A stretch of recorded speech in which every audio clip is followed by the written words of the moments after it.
사순절 39의 날입니다. 여러분 모두를 예수 그리스도의 이름으로 축복합니다.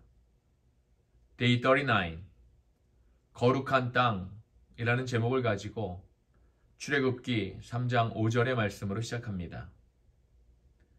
내가 선 곳은 거룩한 땅이니 내 발에서 신을 벗으라. 아멘. 세시어 리처드슨 대령은 미국 공군에서 군목으로 복무하다가 퇴역한 사람이다. 언젠가 그가 워싱턴 DC에 주둔하고 있었을 때 우리 자교회의 남성교회 헌신 예배에서 설교한 적이 있었다. 대령이었던 그는 통수체계를 누구보다 잘 아는 사람이었기에 성령님의 행군 명령이 떨어지면 곧장 거수경례를 한 뒤 그 명령을 실행에 옮겼다. 그런데 어느 토요일 아침에 바로 그와 같은 일이 일어났다. 새벽 5시 반에 잠이 깬 그는 느닷없이 새 안경을 맞추고 싶은 마음이 들었다. 오래전부터 아내가 새로 안경을 맞추라고 권했어도 들은 척만 했던 그인데 이상하게 그날은 새벽부터 다짜고짜 그런 생각이 든 것이다. 물론 문제는 그런 이른 시간에 문을 여는 안경원이 없다는 것이었다.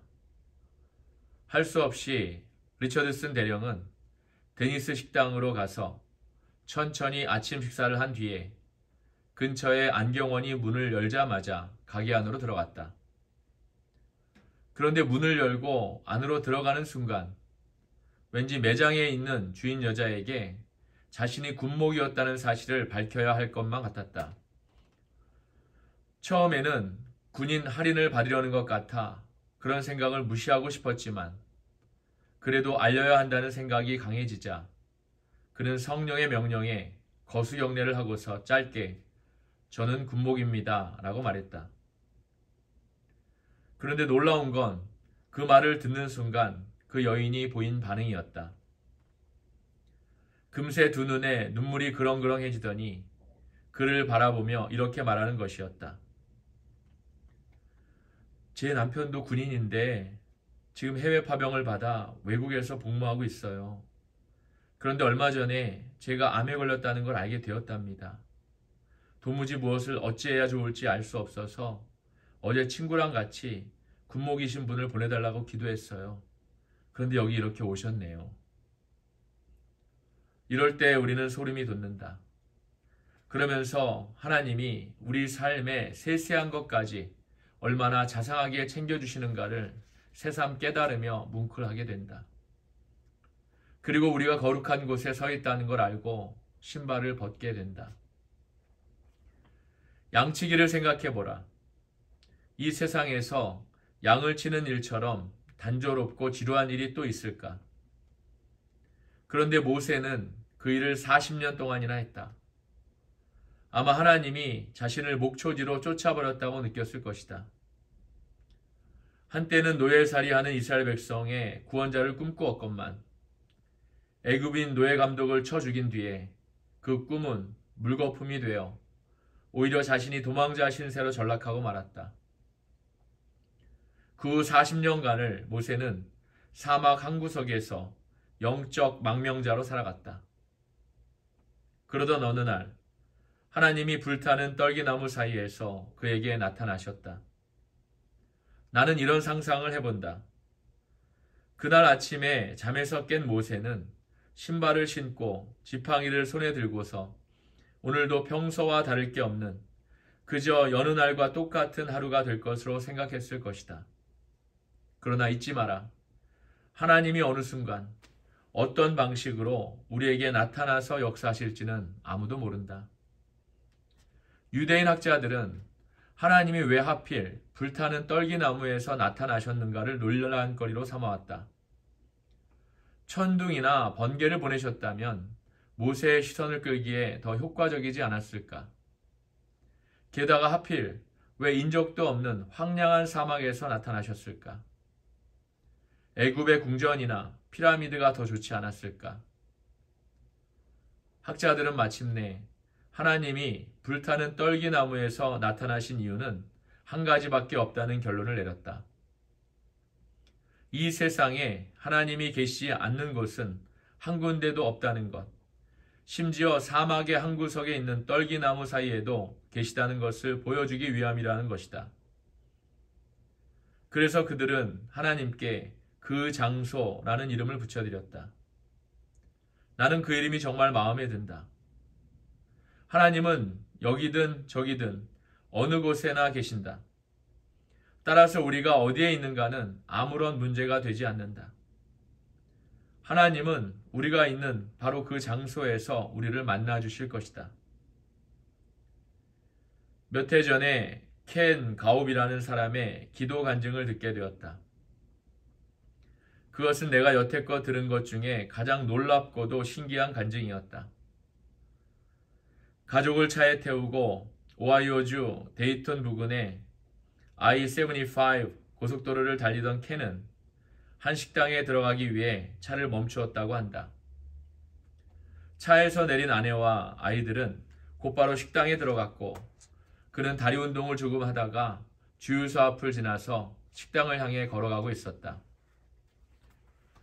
그런데 바로 그때 옆에 있는 공중전화 박스에서 전화벨이 울리는 소리가 들렸다. 시간이 지나도 그치지 않고 계속 울리는 것을 본 켄은 응급 전화일지도 모른다는 생각에 공중전화 박스로 들어가서 수화기를 들고 여보세요 라고 응답을 했다. 그러자 켄 가옵 씨에게 온 장거리 전화입니다 라는 전화 교환원의 말소리가 들려왔다. 순간 켄은 너무 놀라서 하마터면 전화기를 떨어뜨릴 뻔했다. 지금 절 놀리시는 겁니까? 나는 그냥 여기를 걸어가다가 이 전화가 울려서 받은 것뿐이라고요. 이 말에 어리둥절해진 전화 교환원은 켄 가옵 씨가 거기 없다는 말입니까? 라고 물었고 켄은 혹시 주변에 몰래카메라가 숨겨진 건 아닌지 확인한 후 제가 켄 가옵이 맞습니다 라고 대답했다. 얼마 후 수화기에서 다른 목소리가 들려왔다. 가옵 씨, 저는 펜실베니아주 해리스버그에 사는 밀리라는 여성입니다. 저를 모르시겠지만 가옵 씨의 도움이 필요해서 전화를 드렸어요.